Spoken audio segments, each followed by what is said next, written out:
لا إله إلا الله وحده لا شريك له. السلام علیکم ورحمۃ اللہ وبرکاتہ. محترم عزیز دوستو، دعوت ولیمہ کرنا یہ میرے نبی محمد عربی صلی اللہ علیہ وسلم کی سنت ہے. آپ صلی اللہ علیہ وسلم سے حضرت زینب بنت جحش رضی اللہ تعالی عنہ کا جب نکاح ہوا تو نکاح کے بعد آپ صلی اللہ علیہ وسلم نے، حالانکہ اور بھی زوجہ کے آپ نے کیا تھا ولیمہ، لیکن اس کے اندر آپ نے اہتمام کے ساتھ دعوت ولیمہ کیا. چنانچہ حضرت انس رضی اللہ تعالیٰ عنہ کہتے ہیں کہ آقائی مدنی محمد عربی صلی اللہ علیہ وسلم نے مجھے حکم دیا کہ تم جا کر فلاں فلاں کو دعوت دو، اور جو راستے میں مل جائے ان کو بھی دعوت دینا. حضرت انس کہتے ہیں کہ نبی کریم صلی اللہ علیہ وسلم نے جو مجھے بتایا تھا اس کے مطابق میں جا کر دعوت دیا، اور جو راستے میں جو لوگ ملے ان کو بھی دعوت دیا. اس دعوت ولیمہ میں تقریباً 300 لوگ شامل ہوئے.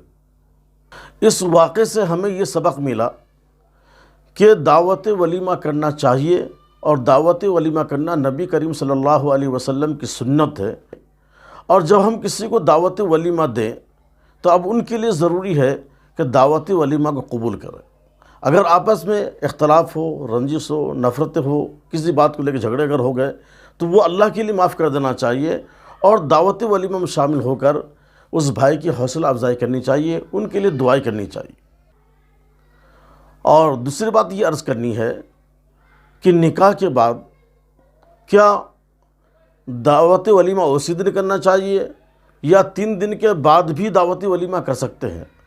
تو یہ اچھی طرح سمجھ لے بالکل کہ نکاح کے بعد دعوت ولیمہ اسی دن بھی کر سکتے ہیں، اس کے کل ہو کے بھی کر سکتے ہیں، دوسرے دن بھی کر سکتے ہیں. یعنی دعوتی ولیمہ کے لیے 3 دن آپ کے پاس وقت ہے.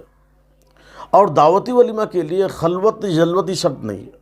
یعنی خلوت یا جلوت یہ شرطیں جو ہمارے ذہن پہ آتا ہے کہ بھئی کیا کہتے ہیں اس دن اگر دعوت ولیمہ کرتے تو دعوت ولیمہ ہمارا صحیح ہوگا یا نہیں ہوگا، یہ سوچنا غلط ہے. نکاح کے بعد آپ کسی وقت بھی دعوت ولیمہ کر سکتے ہیں. تو نکاح کے بعد سے لے کر کل پرسوں یعنی 3 دن تک آپ دعوت ولیمہ کر سکتے ہیں.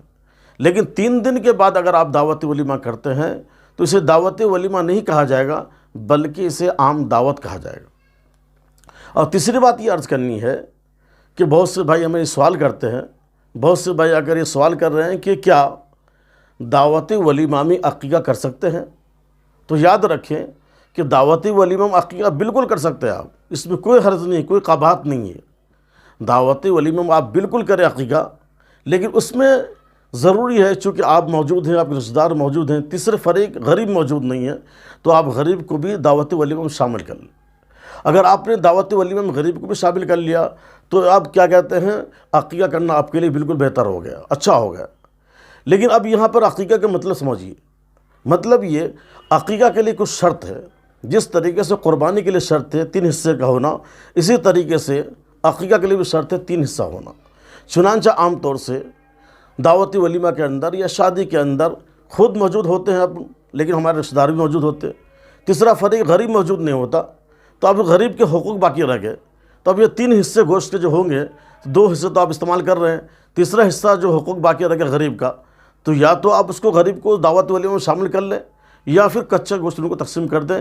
اس سے کیا کہتے ہیں آپ کو دعوت ولیمہ میں کچھ فرق نہیں پڑے گا. دعوت ولیمہ آپ عقیقہ کر سکتے ہیں اور آپ کا دعوت ولیمہ بالکل بہتر ہو جائے گا. اللہ رب العزت ہمیں ان باتوں پر عمل کی توفیق دے.